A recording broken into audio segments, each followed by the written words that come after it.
10-star artists from Sculpture Network who now have in 90 seconds each to present themselves. So who is the first victim? Hi, I'm Norwegian sculptor and I'm going to bullet you with some points. Just waiting for the first picture to come there. The artist should intervene in public spaces with good art. This is from a highway in Norway.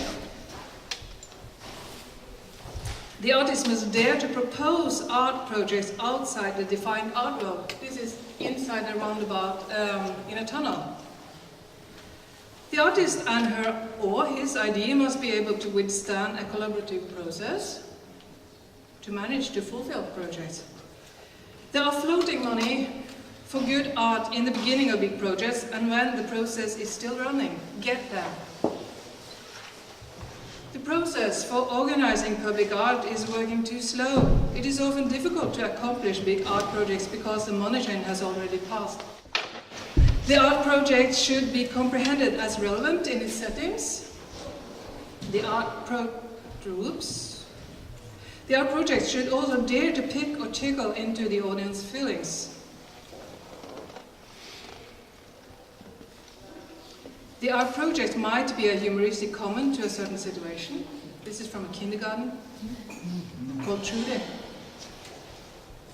A good art project can be comprehended as provocative by some people, which is fine. It might open their eyes into a new world. Site-specific public art projects have no value in the second-hand market. Is that why there are so few enterprising artists who dare to be there? Thanks.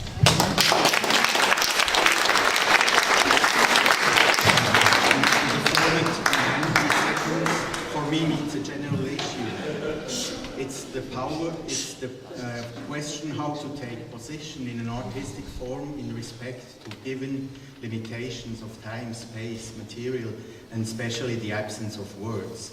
My convicted answer is either lyrics or montage. I'm not an artist of language. In the center of my work, there is and conceptual thinking, there is a profound concern about the human subject in its existential experiences and dark, precarious states. Passages and crevices incarnated in the medium of the body and in the flesh or the material of the artwork. Formally, the pieces reflect on reflect on the aesthetic conditions of the artwork itself. My strategy is to dispose the artwork as a poetic place, not as an object. The search and anamnesis of the materials, stratifications, contrapose, and parallelisms form a topology that witnesses the work of memory. A mise-en-scène of the reciprocal conversion of the immaterial and material.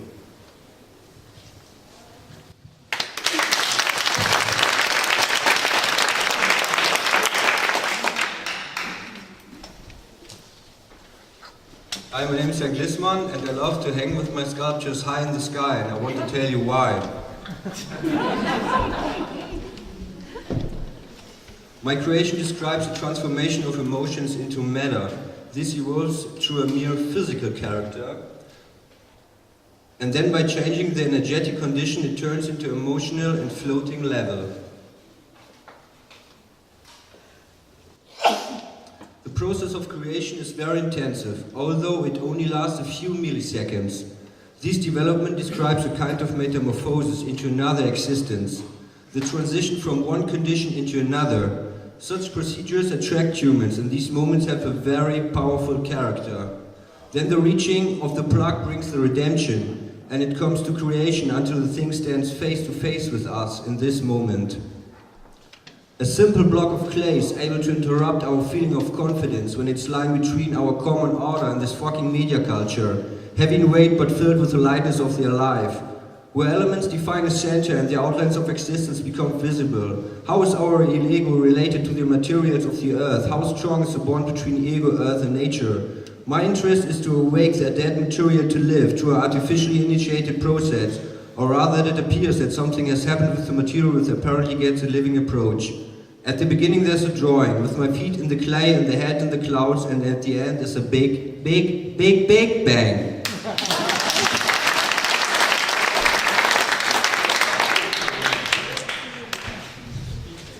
Okay, my base material is steel. I like to work with tubes. I cut them, bend them, and weld them.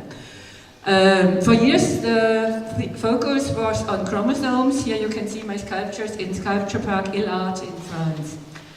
I made sculptures for various sizes, for private and also for open spaces.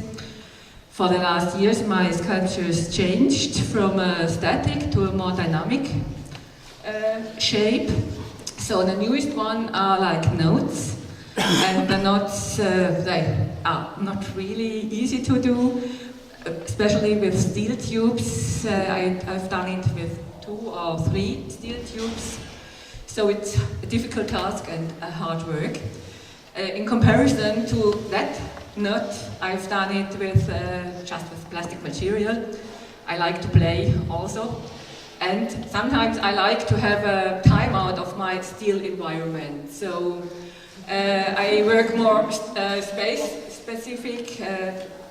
I had a residency last winter, and the starting point was the heating behind. I had no, it was an empty atelier, so I decided just to work with tubes again.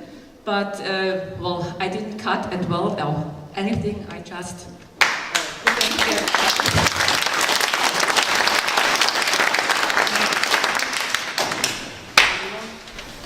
I would like to start with my first public sculpture from 92 by the Tower Bridge in London. Another site-specific sculpture of mine is Changes at the former RAF Greenham Common. My work has been described as modernist-based formalism with minimalist or constructivist overtones. The Japan factor should be seen as the second aspect of my style. It's a skylight in the front and the Japanese-related OB5 in the background. Similarities are odd numbers, scale, and there you have the OB hanging on the line, wet or dry for months, and on the right looking up to the sky. This is labyrinth, a see-through structure that here I choreograph the viewer's movements. And this is the absent belfry serrure. Here we have no sound source or protection from the elements. This is borrowed view 231, a reference to the Japanese expression borrowed landscape. And here we have the complete opposite, a blocked view across the installation, reference to a recent volcanic eruption in Iceland. Thank you very much.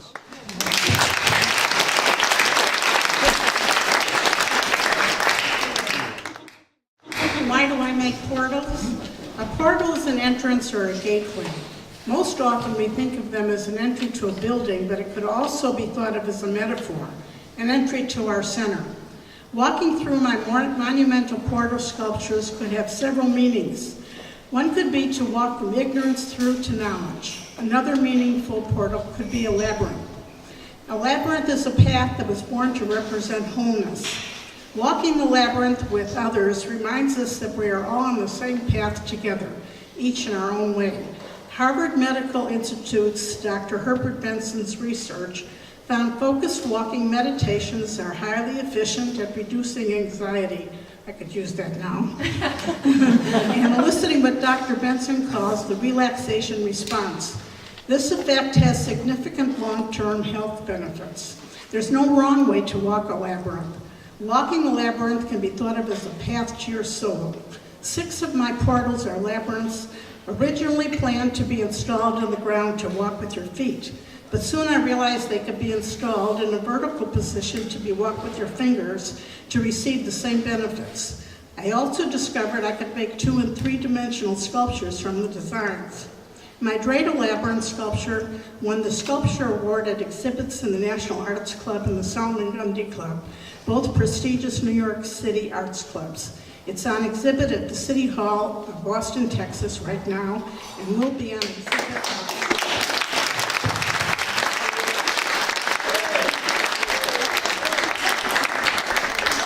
My studio in the forest allows me to do classic wood sculpting work in large sizes, even on enrooted trees. Since a few years, I have expanded my work by floating sculptures. The tension between wood and water fascinates me. The artwork travels down the river the same way logs from the Black Forest used to. This creates an open-air gallery without walls. This perpendicular sculpture was iced up in wintertime, hanging down an antique harbor crane in Stuttgart. The fragile process of changing aggregate states from liquid water to frozen ice and even water steam is called triple point. Water develops through freezing and melting into a three-dimensional material. Even the biggest motor chainsaw was too small for this project, so I explored how to work with a mobile, high-tech sawmill. I discovered that wood is surprisingly tolerant and can resist strong strains. I was able to unfold and refold entire logs. The river rides of my wooden sculptures on inland vessels become part of the art project itself. My vision is to work with perpetual ice from the glaciers of the European Alps and Greenland's icebergs.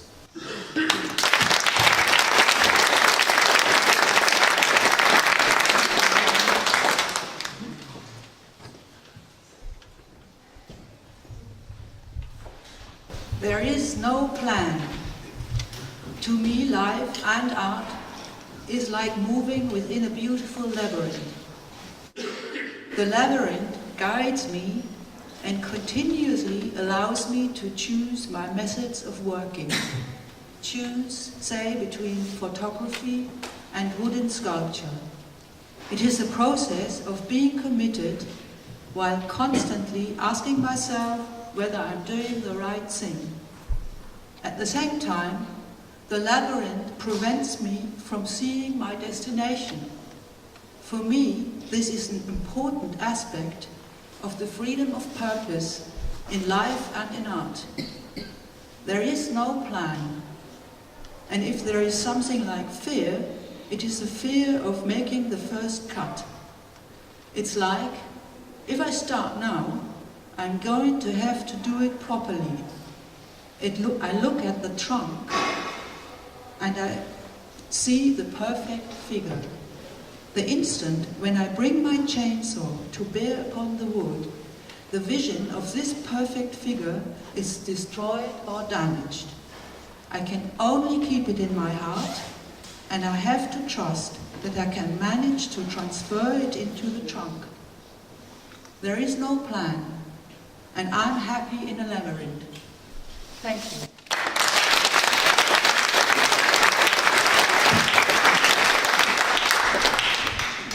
Dissolving spaces.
frameworks. I started sculpting 10 years ago, September 2003. This is in India, last February.